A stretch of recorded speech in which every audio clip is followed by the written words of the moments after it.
안녕하십니까.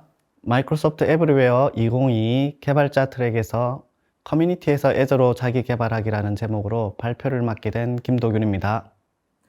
안녕하세요. 저는 GitHub 캠퍼스 익스퍼트라는 대학생 개발 커뮤니티 프로그램에 참여하는 정유진입니다.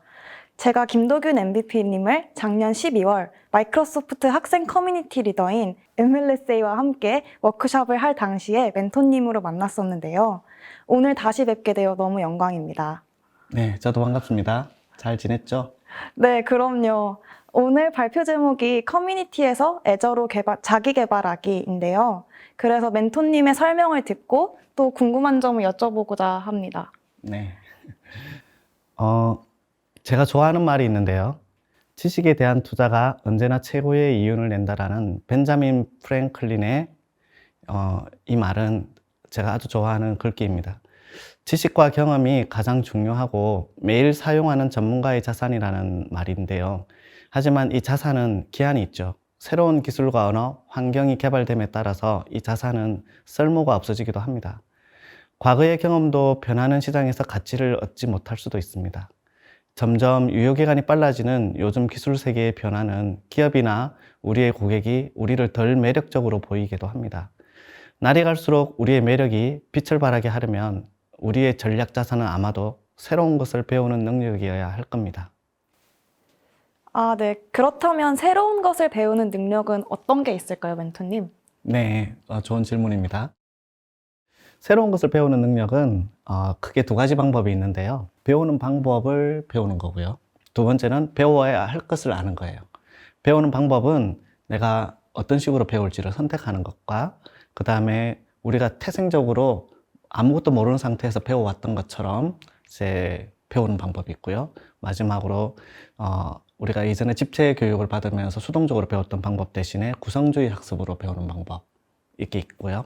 그 다음에 배워야 할 것은 변화를 주는 지식에 대해서 우리가 이제 지식의 부재 상태로 만드는 거죠. 인식의 부재 상태가 아니라 지식의 부재. 그러니까 뭔가 지식을 알고서 그 지식을 물어보는 단계. 그렇게 해야지 내 속에 그 지식에 대한 어떤 형성된 사고의 스키마가 만들어지거든요. 그래서 이런 방법이 이제 새로운 것을 배우는 능력입니다. 요즘 클라우드를 배운 사람과 안 배운 사람의 차이가 있다고 저는 생각이 되는데요. 혹시 네. 그런 게 어떤 게 있을까요? 네, 좋은 질문인데요. 저는 개인적으로 클라우드가 양극화를 가속화시키고 있다고 보고 있어요. 그래서 이제 한 네 가지 측면으로 이제 좀 생각을 해봤어요. 일단 클라우드 컴퓨팅은 인프라적인 요소가 강한 분야죠. 그래서 4차 산업혁명의 IT 핵심 기술로 주목받고 있고, 이 때문에 인공지능, 빅데이터 등의 이제 기술, 이런 기술이 이제 전 산업과 전 분야에 걸쳐 확산되도록 하는데 이 클라우드가 교두부 역할을 합니다.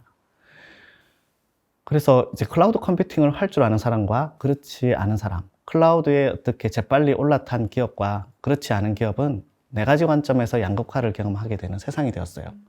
그래서 저는 개인적인 이제 성장 관점에서 클라우드가 미치는 네 가지 관점을 기회와 지식, 시간, 돈으로 나눠봤습니다.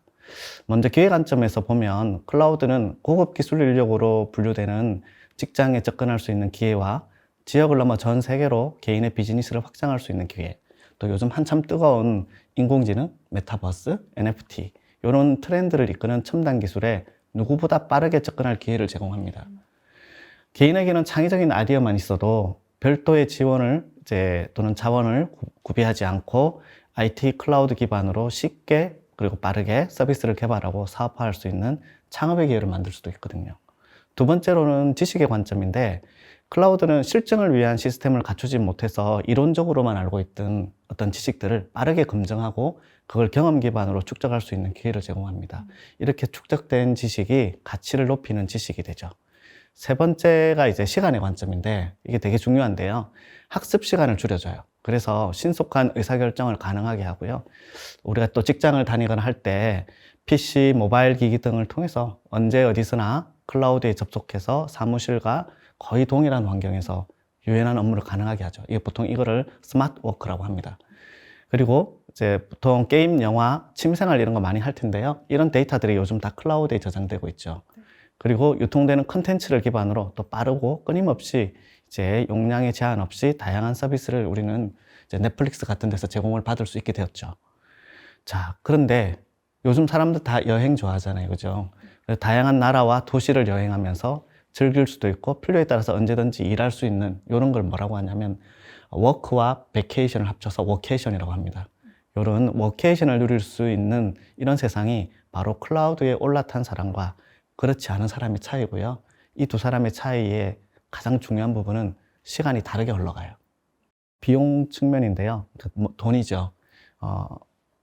클라우드는 포기 비용이 제로예요. 만약에 내가 쓰기 싫다 그러면 그 즉시 중단할 수 있고요. 그로 인한 비용이 제로가 돼요. 그래서 TCO를 최소화할 수 있고요. 언제든지 저렴하게 자신만의 데이터 센터를 운영할 수 있죠. 이거는 과거에는 상상할 수 없었던 일이었어요. 그리고 클라우드 활용 능력을 갖춘 프로그래머 또는 엔지니어라면 출발선이 달라요. 연봉의 출발선이 다르다는 거죠. 자, 그러면 유진 씨는 양극화에 어디에 쓰고 싶나요? 클라우드는 유기체처럼 끊임없이 변하고 성장하는데 어떻게 이 변화의 속도를 따라잡을 수 있을까요? 바로 유진 씨만의 지식 포트폴리오가 필요한 시점이죠. 네. 클라우드가 얼마나 중요한지 그리고 저도 이런 트렌드를 따라잡기 위해서 많은 노력을 해야겠다는 생각이 듭니다. 그래서 이제 지식 포트폴리오라는 용어를 처음 들어보셨나요? 네. 지식 포트폴리오라는 단어 아마 저도 처음 들어봤고 그거에 대해서 설명을 간단하게 해주실 수 있으실까요? 네. 사실 이제 이 지식 포트폴리오는 이제 실용주의 프로그래머라는 책이 있어요. 요 책인데요. 이제 이 1장에 보면 실용주의 철학편에 있는 내용이에요. 그래서 IT 분야 일을 하는 사람들이 컴퓨터와 애플리케이션 도메인에 대해 알고 있는 사실과 경험을 자신의 지식 포트폴리오 개념으로 생각해 보라는 걸 이 책에서 얘기하고 있어요. 근데 이제 여기서 얘기하는 지식 포트폴리오는 비유를 드는데 그게 이제 우리가 주식 투자라든지 이런 투자 포트폴리오를 관리하는 것처럼 생각하고 투자 포트폴리오처럼 동일한 지침으로 투자해라 라는 이제 좋은 말을 하고 있죠. 여기에 나오는 이제 5가지 투자 습관, 그 다음에 다각화, 리스크 관리, 그 다음에 뭐 싸게 사서 비싸게 팔기, 그 다음에 최대 수익을 추구하면서 검토 및 재조정하기, 뭐 이런 내용들이 이제 이 5가지 지침으로 소개가 되고 있습니다. 그래서 이제 이걸 스스로 실행해 보고요. 자신만의 절차를 만들어서 습관으로 만들면 자기만의 투자 포트폴리오가 되는 거예요. 이걸 잘 만든 사람이 이제 이런 투자를 되게 잘할 수 있고 최대 수익을 얻을 수가 있는데요. 제가 이제 17년 전에 이 책을 읽고 이제 사실 이 책이 최근에 이제 다시 20주년 기념판이 나왔거든요. 그래서 좀 많이 바뀌었어요. 현대 시점에. 근데 어떤 맥락은 되게 바뀌지 않은 부분들이 있어요. 그래서 중요하고요. 그래서 제가 그때 읽었을 때 이제 나만의 지식 포트폴리오를 구축하고 관리하기 위해서 좀 여러한 시도를 해보자 이런 이제 다짐들을 했었거든요. 근데 시간이 지나면서 이제 그런 시도들이 어떤 습관이 되고 또 내가 새로운 지식을 학습하는 방법으로 굳어지는 걸 경험을 했었어요. 그래서 최근에 이제 제가 마이크로소프트 애저를 많이 전도하면서 자, 애저로 자기 개발하는 가장 좋은 방법 요거를 이제 투자 포트폴리오를 관리하듯이 이제 애저 지식 포트폴리오에 투자를 하면 되겠다. 이렇게 해서 비유를 만들어 봤습니다. 네. 이렇게 자세하게 설명을 해주셔서 감사합니다. 지식 포트폴리오가 얼마나 중요한지 알겠고, 저도 이제 저만의 지식 포트폴리오를 구축하는 게 좋다는 생각이 드네요. 네. 그러면 이제 다음에 소개해 주실 부분은 어떤 부분인가요? 네.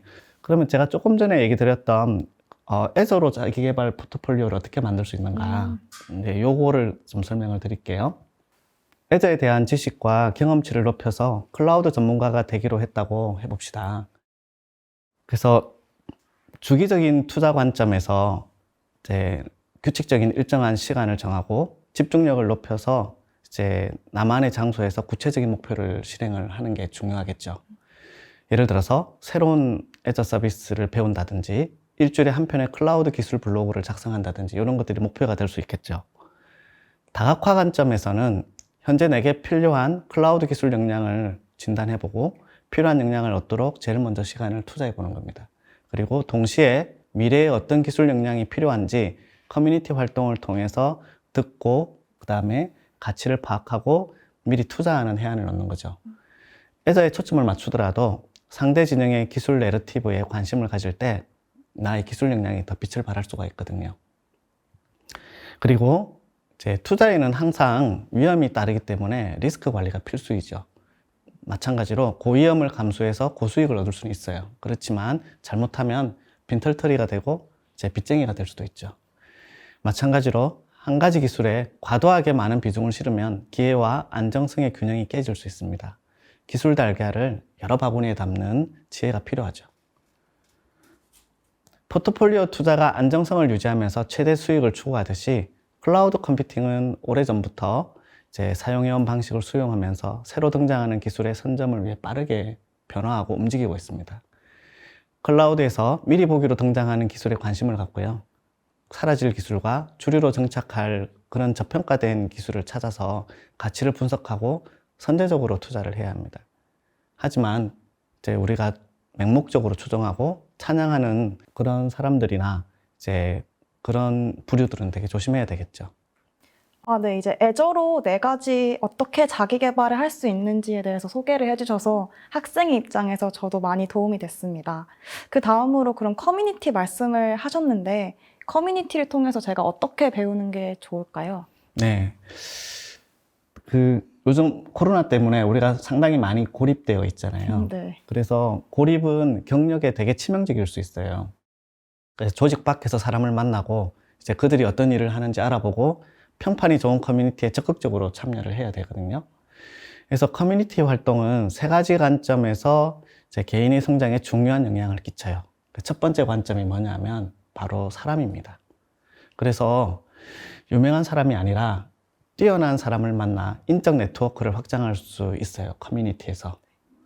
또 나보다 나은 실력을 가진 사람들을 쫓아가기 위한 노력에 동기부여를 할 수 있죠. 다른 생각을 많이 접하게 되고요. 그러면서 시야가 넓어지고 그리고 사고의 확장을 경험할 수 있어요. 또 이 커뮤니티에서 배우는 2번째 방법은 컨텐츠입니다. 커뮤니티 활동은 보통 집단지성을 발현하죠. 그래서 여기서 등장하는 고급 콘텐츠가 나를 찾아오는 경험을 하게 되는데 또 누군가가 올린 제 콘텐츠가 정확한 사실에 기반한지 이런 것들이 집단지성으로 검증이 되기도 하죠. 그래서 좋은 콘텐츠를 식별하는 눈을 우리가 얻게 되거든요. 그러면 또 좋은 콘텐츠를 접하면서 나 자신도 어느새 좋은 콘텐츠를 만들게 되는 선순환을 가지게 됩니다. 이제 마지막이 공유의 관점입니다. 커뮤니티 활동은 이제 다른 사람의 기여를 보면서 자신도 기여할 수 있는 역량을 갖추고 싶어 하는 학습 동기를 얻게 되거든요. 그래서 작은 지식이라도 나누는 관점에서 더 큰 배움을 얻는 시간들이 쌓여서 멘티로 보살핌을 받던 유진 씨 같은 친구들이 이제 나중에 멘토로 누군가에게 도움을 주는 위치로 올라가게 되죠. 애저를 국내에서 가장 잘 두르는 사람들과 네트워크를 맺고 그들로부터 배우고 좋은 콘텐츠를 얻는 방법은 커뮤니티에 적극적으로 참여하는 거예요. 애저 커뮤니티 좀 알고 계신가요? 자세하게 모르는데 그럼 애저 커뮤니티 관련해서 또 설명을 들어볼 수 있을까요? 네, 제가 정리를 좀 했습니다. 한번 보실래요? 네. 자, 현재 한국에서 가장 많은 멤버를 보유한 2개의 애저 커뮤니티를 꼽는다면 하나는 약 5,000명의 회원이 있는 코리아 애저 유저 그룹이 있고요. 또 하나는 이제 약 1,000명의 회원이 있는 슬기로운 애저 생활이라는 이제 그룹이 있어요. 그래서 이 2가지 커뮤니티는 현재 조직에서 애저를 다루는 엔지니어들 뿐만 아니라 미래를 위해서 기술 공부에 투자하는 직장인 또는 학생, 마이크로소프트 MVP들이 서로 질문과 답변을 주고받고 있고요. 여기에는 직접 작성한 기술 아티클이라든지 또는 유익한 사이트들을 서로 공유하면서 도움을 주고 있어요. 그래서 이런 국내에 이제 이런 커뮤니티에 참여하는 것도 굉장히 좋은 방법이고요. 또한 국내를 벗어나면 아주 유명한 최상위 100개의 애저 블로그를 이렇게 정리해 놓은 사이트도 있거든요. 그래서 이런 블로그들을 참조하시면 양질의 기술 기고를 보실 수가 있어요. 근데 이제 영어라는 장벽이 있죠.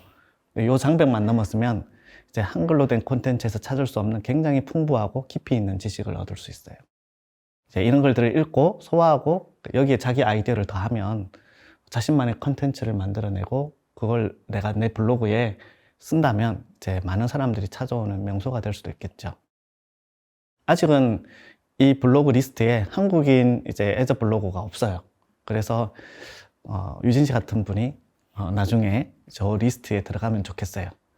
자, 이런 애저 커뮤니티에 참여하면 다양한 기술 세션에 참여할 기회와 전문가들을 만나서 네트워킹할 기회를 얻게 되는데, 고립되어서 혼자 공부하는 것보다 커뮤니티 사람들과 함께하는 공부가 단편 지식을 다른 유관 지식과 연결해서 확장시켜 주거든요.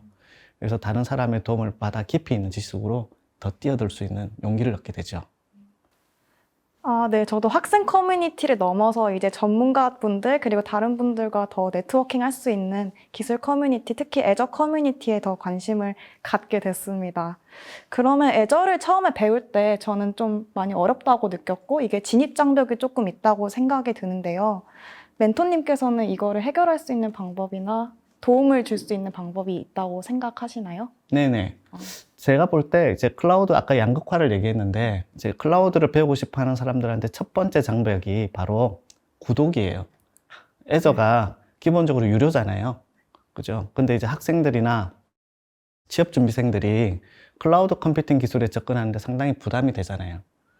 하지만 이제 조금만 살펴보면 마이크로소프트가 이제 애저 전문가를 꿈꾸는 사람들이 좀 더 편하게 애저를 경험할 수 있도록 여러 가지 무료 구독 사용 방법을 제공하고 있어요.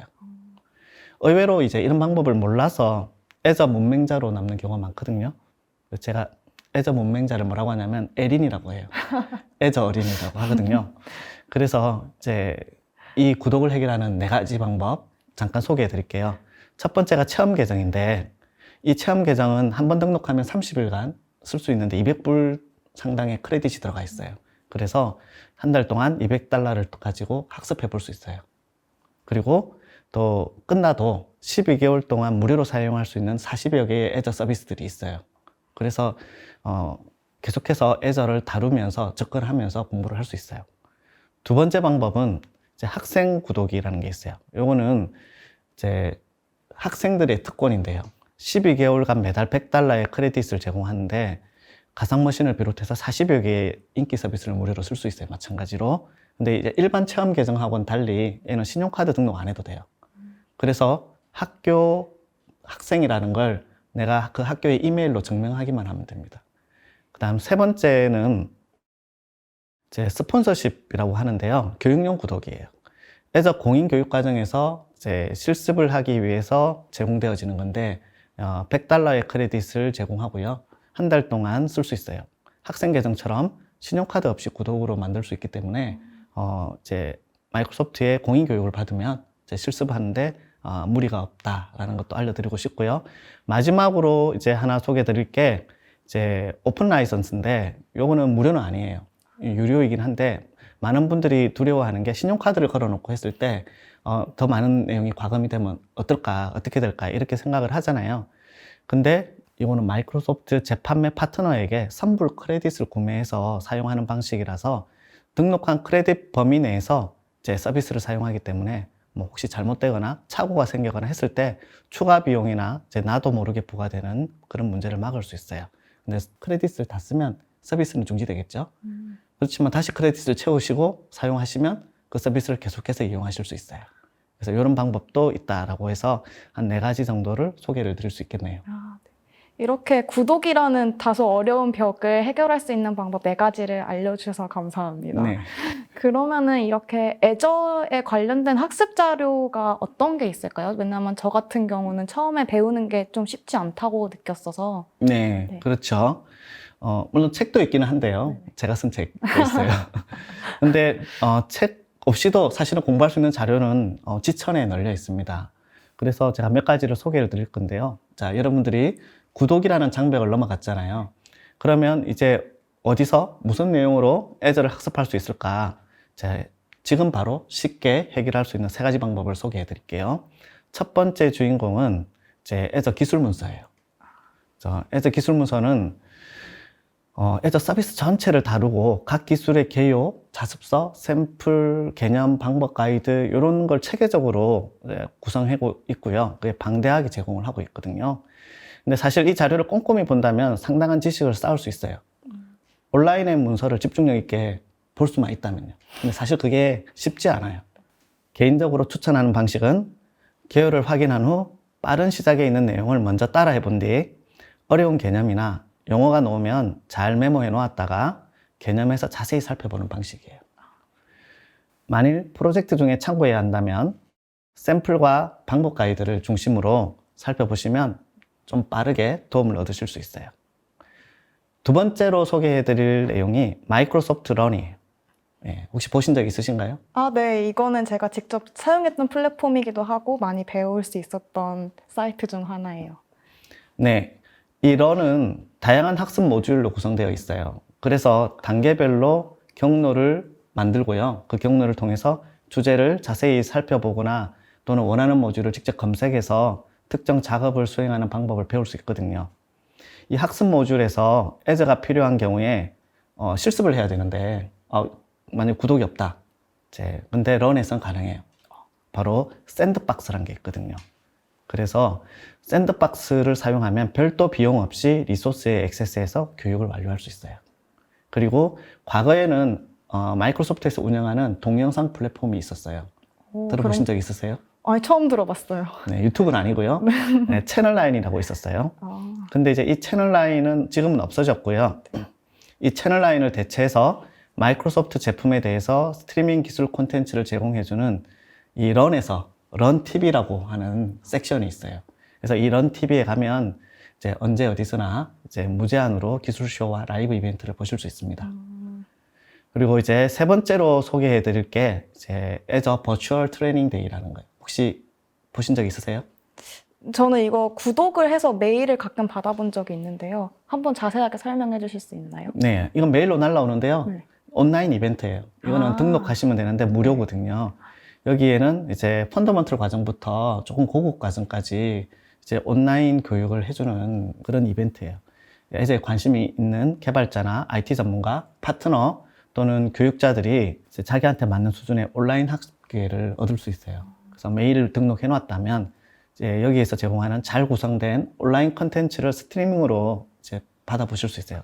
그리고 필요에 따라서 모더레이터가 여기에 포함이 돼 있어서 질문과 답변을 할 수도 있어요. 그래서 질문하면서 내 전문성을 더 확장할 수도 있거든요.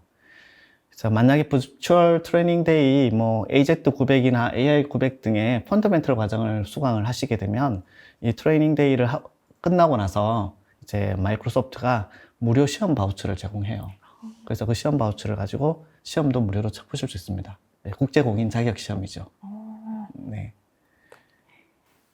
무료로 제공한다니 되게 좋은 기회 같아요.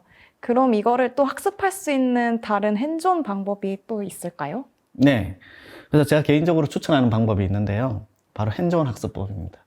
우리가 보통 이제 받았던 교육은 집체 교육이잖아요. 아, 네네. 그래서 이 집체 교육에서 경험한 학습은 보통 추상적인 개념이잖아요. 그래서 이 추상적인 개념이다 보니까 이게 실질적으로 지식이 안 될 때가 많아요. 잘 배우는 사람이 되려면 보통 이 추상적이고 보편적인 이야기와 함께 세부적인 경험이 연결되어야 돼요. 그래서 기술을 배울 때도 마찬가지인데요. 이론을 넘어서는 견고한 지식을 쌓으려면 아무래도 직접적이고 세부적인 경험이 연결되어야 하는데 이 부분은 핸즈온으로 해결할 수 있습니다. 우리가 학습하려는 기술 요소의 실제적인 핵심이 잘 반영된 핸즈온 시나리오를 실행해보면 명확하지 않았던 부분이 좀 명확해지고요. 그 다음에 성취감도 생기고 그 다음에 창의적인 아이디어로 좀 적용 범위가 확장이 되죠. 마이크로소프트 공인 교육 과정에서 이제 핸즈온 실습 시나리오를 제공을 하거든요. 그럼 마이크로소프트 공인 교육 과정을 들어야 되나? 물론 들을 수 있다면 더 좋긴 하겠지만 혹시 못 듣게 되더라도 유료이기 때문에 이 교육 과정에서 사용되는 핸즈온은 현재 GitHub에 공개가 돼 있어요. 그래서 GitHub에 가시면 이렇게 원하는 핸즈온을 찾으실 수 있거든요. 그래서 이 핸즈온 실습을 사용을 하시면 이 핸즈온 실습에는 실습에 필요한 모든 리소스가 다 포함되어 있어요. 이것만 있으시면 돼요. 그리고 가이드가 굉장히 세부적이거든요. 따라 하시면 돼요. 다만 영어로 되어 있다는 거죠. 그래서 영어라는 장벽을 넘었으면 기회의 장이 열리는 거죠. 물론 이 핸즈온에 대한 한국어 버전이 이제 나오기도 하고 있는데 약간 버전의 차이가 있어요. 오히려 이제 내가 하면서 한국어 버전에 대한 컨트리뷰션을 하시면 또 어떨까 싶기도 해요. 이런 핸즈온을 스스로 사용해서 학습하는 방법도 있겠고요. 또 제가 추천하는 두 번째 방법은 커뮤니티에서 사용하는 거예요. 커뮤니티에서 핸즈온을 활용하면 그 효과가 더 배가 됩니다. 여러 사람이 공동으로 실습을 해보면 핸즈온에서 간과된 문제를 발견하고 해결할 수도 있거든요. 혼자서는 잘 해결되지 않는 문제들이 있거든요. 그리고 핸즈온을 통해서 또 새로운 아이디어를 서로 얻게 되니까 이를 반영해서 커뮤니티에서 새로운 시나리오를 도전해 볼 수가 있죠. 그리고 새로운 핸즈온을 만들 수도 있고요. 그 집단지성이 지속적으로 이제 개선하는 선순환하고 잘 만들어진 자료가 여러 곳에서 활용되는 OSMU의 정신이 이제 바로 진정한 커뮤니티 힘 아니겠어요? 네. 이렇게 커뮤니티랑 다양한 리소스를 통해서 학습하는 방법을 알려주셨는데요. 그 다음에 소개해 주실 내용은 어떤 건가요? 네. 보통 우리가 애저를 다루면서도 마찬가지지만 클라우드 세상이 되면서 예전에는 개발자의 도구로 취급되었던 개발 도구들이 드디어 이제 비개발자 또는 시스템 엔지니어 또는 IT 프로 이런 사람들한테도 이제 사용되어야 되는 도구가 된 시점이 지금이라고 봐요. 제가 이렇게 얘기를 해드리고 싶어요. 개발과 자동화는 남일이 아니다. 라는 거죠. 그래서 그 부분을 소개해드리기 위해서 4가지 도구를 소개해드릴 거거든요. 장인은 도구를 탓하지는 않아요. 보통. 근데 도구에 고집은 있거든요. 그래서 도구를 수족처럼 다루는 사람이 장인이에요. 세계에서 가장 도구를 잘 만드는 회사가 어딘가요? 아시나요? 어딜까요? 제 생각에는 답이 이미 정해져 있는 것 같은데 답은 답은 마이크로소프트죠. 이미 오랫동안 정평이 난 비주얼 스튜디오는 사실 모든 개발자의 로망이 담긴 명기죠. 클라우드 시대로 넘어오면서 마이크로소프트는 이제 개발자와 엔지니어 또는 비개발자, BIT 사용자들이 모두 다룰 수 있는 범용, 어쩌면 개발 도구이기도 하고 편집 도구이기도 한 또 언어와 플랫폼을 교차하는 약간은 평화의 메시지처럼 오픈소스 기반으로 비주얼 스튜디오 코드라는 걸 내놓았습니다. 이 비주얼 스튜디오와 비주얼 스튜디오 코드는 유사한 이름을 갖기는 하는데 도구의 개발 과정이나 어떤 모양과 사용 방법은 좀 달라요. 그래서 제 목적에 따라서 이 2가지 도구를 잘 이용하시면 좋아요. 마이크로소프트는 이 2가지 개발 도구에서 제 애저를 위한 강력한 확장 기능을 포함을 했거든요. 그래서 애저를 다루는데 굉장히 중요한 도구입니다. 그 다음에 이제 자동화를 생각해 볼 수도 있는데요. 그래서 마이크로소프트가 애저 파워쉘과 애저 CLI라고 하는 또 자동화를 할 수 있는 쉘 스크립팅 플랫폼, 또 대화형으로 쉘 작업을 할 수 있는 플랫폼이기도 하죠. 그래서 우리가 애저 포털에서 이제 아마 작업을 해보셨을 텐데 같은 작업을 여러 번 하면 힘들잖아요. 그죠? 네네. 그래서 반복적으로 하는 작업을 자동화할 수 있고 그리고 사람이 많이 개입되면 보통 휴먼 에러가 많이 발생하잖아요. 그래서 자동화는 필수입니다. 클라우드 시대에. 그래서 이렇게 필요에 따라서 자동화도 할 수 있고 대화형으로 작업할 수도 있는 환경도 제공을 합니다. 재사용할 수 있는 스크립트를 만들면 나의 시간도 아끼고 다른 사람의 시간도 아껴주죠. 포털에서 다루지 못하는 더 자세한 설정들도 이런 쉘 환경에서 하실 수 있죠.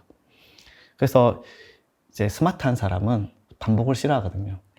그래서 이제 비주얼 스튜디오나 비주얼 스튜디오 코드 그리고 애저 파워쉘, 애저 CLI 이런 것들을 사용을 하시면 애저 엔지니어로서 더 가치를 높일 수 있고요. 이제 포털의 UI를 벗어나서 이제 프로그래밍이나 쉘 환경의 명령 구문을 사용하고 쉘 스크립트 작성까지도 친숙하게 다루게 된다면 아마 나의 가치는 다음 레벨로 높아질 거라고 생각이 돼요.